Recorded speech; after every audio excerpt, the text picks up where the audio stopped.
بسم اللہ الرحمن الرحیم۔ السلام علیکم۔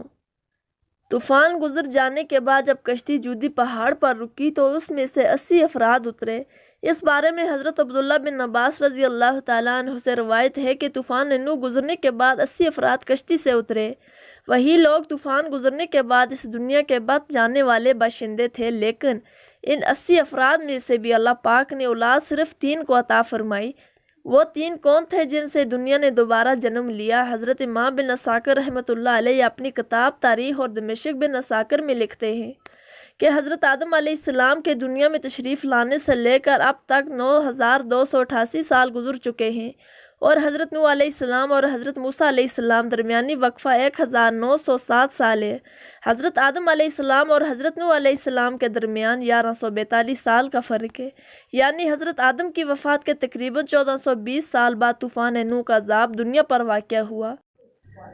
جب یہ 80 لوگ کشتی سے اترے تو یہ شروع میں بابل کے ارد گرد آباد ہوئے، اور وہاں انہوں نے ایک بازار بھی قائم کیا جس کو شوق شمنین یعنی 80 افراد کا بازار کہا جانے لگا۔ شروع میں یہ مختلف زبانیں بولتے تھے، پھر اللہ پاک نے ان پر کرم کیا اور ان کو ایک نئی زبان عربی سے متعارف کروا دیا۔ طوفان سے پہلے حضرت نوح علیہ السلام کی اولاد موجود تھی، جبکہ ان کے بیٹے سام کی عمر 98 برس تھی۔ یہ یاد رہے کہ طوفان نوح میں تمام انسانیت کو اللہ پاک نے ہلاک کر دیا سوائے ان 80 لوگوں کے جو کہ حضرت نوح علیہ السلام پر ایمان لائے اور کشتی میں سوار ہوئے۔ آج یہ ساری دنیا نسل نوح علیہ السلام ہی مانی جاتی ہے۔ اللہ پاک قرآن پاک میں فرماتا ہے، اور ہم نے اس کو اولاد کو باقی رکھا۔ حضرت ابن عباس رضی اللہ تعالیٰ عنہ سے روایت ہے کہ حضرت نوح علیہ السلام کے 4 بیٹے پیدا ہوئے تھے، سام، حام، یافس اور کنعان۔ حضرت سام کی اولاد سفید اور گندمی رنگ کی پیدا ہوئی، حضرت حام کی اولاد کالی پیدا ہوئی، تیسری بیٹے حضرت یافس کی اولاد سرخی مائل پیدا ہوئی تھی، اور چوتھا بیٹا کنعان تھا جو اپنی ماں کی طرح نوح پر ایمان نہ لایا اور طوفان میں ہی غرق ہوا تھا۔ حضرت ابو قتادہ سے روایت ہے تمام انسان حضرت نوح علیہ السلام کی ہی اولاد ہیں۔ جب یہ 80 افراد کشتی سے اترے تو اللہ پاک نے حضرت نوح اور ان کے تینوں بیٹوں یعنی حام، سام اور یافس کے علاوہ باقی لوگوں کو ایک خاص بیماری میں مبتلا کیا کہ وہ اولاد پیدا نہ کر سکے۔ شروع میں یہ تمام افراد بابل میں رہنے لگے، یعنی جیسے جیسے سام، حام اور یافس کی اولاد بڑھنے لگی تو انہوں نے دوسرے علاقوں میں ہجرت شروع کر دی۔ حضرت نوح علیہ السلام کے 3 بیٹوں کا ذکر جو ہم پہلے بھی کر چکے ہیں، آپ کو بتاتے چلتے ہیں کہ سام کو ایشیا، حام کو افریقہ اور یافس کو یورپ کا جد امجد کہا جاتا ہے۔ اس بات کو تاریخ کی تقریباً تمام کتب میں بیان کیا گیا ہے، یہاں تک کہ مغربی تاریخ دان بھی اس کو مانتے ہیں کہ اس وقت جو ہم دنیا میں موجود اقوام ہیں سب کی سب حضرت نوح علیہ السلام کے انہی 3 بیٹوں کی اولاد سے ہیں۔ حضرت نوح علیہ السلام کے تینوں بیٹوں میں سے حضرت سام کو یہ اعزاز حاصل ہے کہ طوفان نوح کے بعد آنے والے تمام انبیاء انہی کی نسل سے تھے۔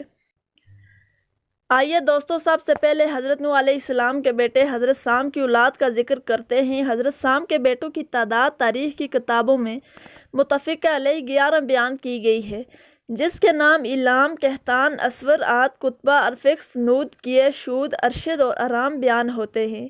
ان میں سے رام کے 4 بیٹے تھے جن کے اوس، جتر، ہول اور حس تھے۔ جتر کے بیٹے کا نام سموہ تھا، یہی حضرت صالح علیہ السلام تھے، اور آپ قوم عاد کے پیغمبر تھے۔ اوس کے 2 بیٹے تھے، ان میں سے ایک کا نام عاد اور دوسرے کا نام ابیل تھا۔ عاد سے ہی قوم عاد وجود میں آئی۔ ابیل کے بیٹے یسرب نے ایک بستی آباد کی تھی جو اس کے نام کی مناسبت سے یسرب مشہور ہوئی، لیکن جب نبی مکرم حضرت محمد صلی اللہ علیہ وسلم نے مکہ سے یسرب ہجرت کی تو اس کا نام مدینہ منورہ رکھ دیا گیا۔ سام کے بیٹوں میں سے رام کے علاوہ صرف ارفکس کی اولاد کا تذکرہ تاریخ میں موجود ہے۔ ارفکس کے 2 بیٹے شالخ اور کیمورس تھے۔ کیمورس فارس کا جد امجد بنا۔ کیمورس کے 6 بیٹے عراق، فارس، سیامک، شام، تور اور دمغان اپنے علاقوں اور نسلوں کے مورث اعلیٰ کے لائے۔ ان میں سے سیامک کے بیٹے ہوشنگ کو فارس کے بادشاہوں کا جد امجد کہا جاتا ہے۔ اسی طرح ارفکس کا جو دوسرا بیٹا شالخ، اس کا صرف ایک بیٹا تھا جس کا نام عابر تھا۔ تاریخ دانوں نے انہیں عابد کو حضرت ہود علیہ السلام بھی لکھا ہے۔ جتر کے بیٹے سمود جو حضرت صالح علیہ السلام تھے، ان کے 2 بیٹے تھے، ایک کا نام فلج تھا اور دوسرے کا نام یکتان تھا۔ فلج حضرت ابراہیم علیہ السلام کے جد امجد ہیں، جبکہ یکتان کے 12 بیٹے تھے اور وہ سارے عرب میں آباد ہوئے اور انہی کی اولاد عرب ممالک میں پھیلی ہوئی تھی۔ یہ تھی حضرت نوح علیہ السلام بیٹے سام کی اولاد۔ اب حضرت نوح علیہ السلام کے دوسرے بیٹے حام کی اولاد کی تفصیل آپ کو بتاتے ہیں۔ حضرت حام کے 10 بیٹے تھے، ان کے نام اکفش، حبش، نام، بویا، فوت، افرنج، سندھ، کنہان، ہم، مصر اور ہند تھے۔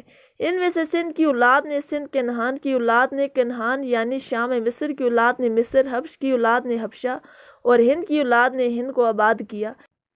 اسی طرح سے مصر کو مصریوں کا جد امجد کہا جاتا ہے۔ اس کے بیٹوں کے نام بودمی، اناسی، لیامی، نفوسی، فتروسی، کیسلوجیا اور کفتوری بیان کیے گئے ہیں۔ حام کا ایک بیٹا ہند جس کو ہندوستان کا جد امجد کہا جاتا ہے، اس کے 4 بیٹے تھے جن کے نام یورپ، دکن، ہیروال اور بنگ تھے۔ بنگ بنگالیوں کا اور یورپ مشرقی ہندوستان کی دوسری قوموں کا جد امجد تھا، لیکن دکن اور اس کے 3 بیٹے دکن کی مختلف قوموں کے مور سے اعلیٰ کہلائے۔ اب بات کرتے ہیں حضرت نوح علیہ السلام کے تیسرے بیٹے یافس کی۔ حضرت یافس کے 10 بیٹے تھے جن کے نام بالترتیب اردیس، ترک، ہمبر، چین، مادی، ماجوج، یادان، توبل، مسک اور تیراس ہیں۔ چینی عوام حضرت یافس کے بیٹے چین کی اولاد ہیں۔ ترک کی اولاد نے ترکستان کی ریاستیں آباد کی، مسلک اور توبل روس کو آباد کیا۔ ابھی بھی روس میں یہ 2 شہر موجود ہیں۔ اللہ اکبر! دیکھیے میرے اللہ کی شان، کیسے حضرت آدم علیہ السلام سے انسانوں کی ابتدا کی اور پھر طوفان نوح میں ایک دفعہ انسانوں کو ختم کیا، اور کس طرح پھر دوبارہ طوفان نوح کے بعد کروڑوں انسانوں کو پیدا کیا۔ بے شک زمین و آسمان بلکہ اس پوری کائنات کا خالق و مالک صرف اللہ ہی ہے۔ ہمارے لیے کتنی شرم کی بات ہے کہ ایک ہی جد امجد ہونے کے باوجود ہم ایک دوسرے کی جان کے دشمن بنے ہوئے ہیں۔ اللہ پاک ہم سب کو بھائی چارہ عطا فرمائے، آمین ثم آمین۔